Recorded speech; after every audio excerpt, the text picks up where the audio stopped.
Alors, je me permettrai, avant d'accueillir Olivier Roudier, notre président, qui va venir conclure cette journée, bon, il est certain qu'on se pose tous les mêmes questions, on fait tous les mêmes constats, et il faudrait être un peu aussi, enfin, avoir un peu d'espoir, parce que, voilà.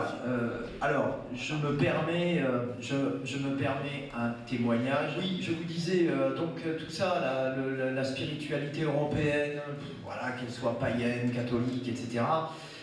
Bon, ok, on est tous à faire le même constat, à partir de quel moment ça a commencé, excusez-moi l'expression, de déconner. Ah, alors on n'est pas tous d'accord là-dessus, certains c'est l'introduction du christianisme, les autres, etc. Bon, on peut en discuter pendant des heures et c'est le serpent qui se mord la queue.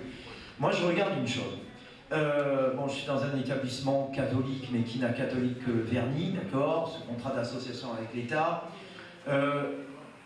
Je vois des élèves qui viennent m'interpeller après le cours parce qu'ils savent que je suis à la Ligue du Midi, qu'ils savent que j'ai un peu milité. Ils se posent beaucoup de questions.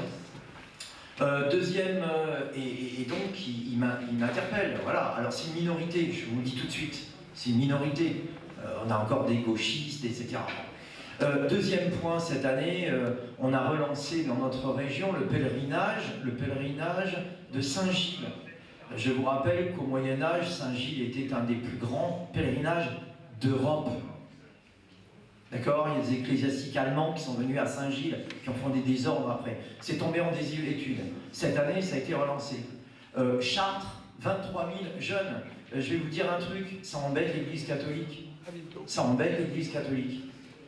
D'accord? Parce que c'est pas grâce à elle que des jeunes, aujourd'hui, reviennent à la foi de leurs ancêtres.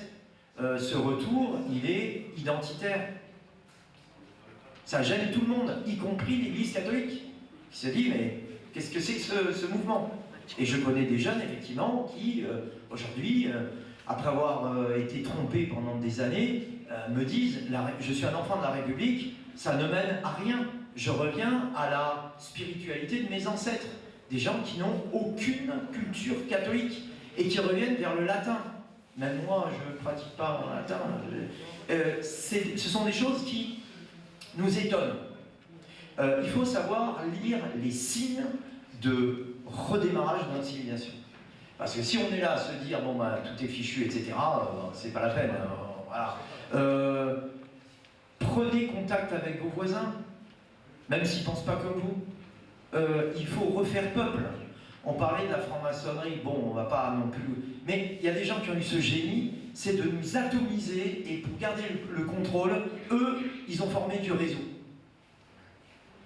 C'est ça l'idée. Eux, ils ont formé du réseau. Les frères. Et d'autres. Nous, on a été atomisés. Il faut commencer par le commencement. Vous allez voir vos voisins, les gens ne se côtoient plus. Tu as besoin d'un service, etc. Et ensuite, effectivement, je vous garantis que ça prend, hein, ça prend. Au bout de 5 minutes, on commence à parler un petit peu de la situation d'un pays, les gens se lâchent. Vous l'avez testé, ça. D'accord, là. Au bout de 5 minutes, les gens se lâchent. Et là, hop, vous avez ferré, comme on dit, à la pêche. D'accord, voilà. Et je crois que ça commencera comme ça. L'action violente, bon, là pour le moment, enfin, je sais pas, mais les temps sont peut-être trop tôt. C'est peut-être trop tôt. Je vous rappelle que certains en Europe avaient essayé de prendre les armes, etc. Ça rappelle, vous savez, cette pièce Lorenzaccio où tout le monde dénonce un tyran sanguinaire, puis vous avez un jeune qui se rapproche du tyran, il assassine, pensant avoir fait le bien commun. Et après, tout le monde lui tombe dessus, ou lui ferme sa porte, il se retrouve tout seul, Lorenzaccio. On est un peu là à ce moment, donc il faudrait faire attention, et plutôt, effectivement, faire du réseau, se regrouper, etc. Et on y arrivera comme ça. Bon, moi, c'est ce que je vous dis par rapport à ce que je vis. Bon, je suis dans un bahut avec 2000 élèves, des enseignants aussi, et des gens de tous les bords politiques. Et en ce moment, les conversations vont bon train. D'accord, avec de nouveaux profs qui ne sont pas des gauchistes, comme il y a des choses qui changent. Voilà, seulement, le temps de l'histoire n'est pas le temps de notre vie. Nous, on a, bon, si on arrive jusqu'à 100 ans, c'est, voilà, on sème. Mais il faut semer, c'est ce que disait Alexandre et tous les intervenants aujourd'hui. Nous semons. La récolte, peut-être que ce sont nos enfants, nos petits-enfants qui la feront, qui verront un pays libéré. Voilà. Il faut aussi penser à ça.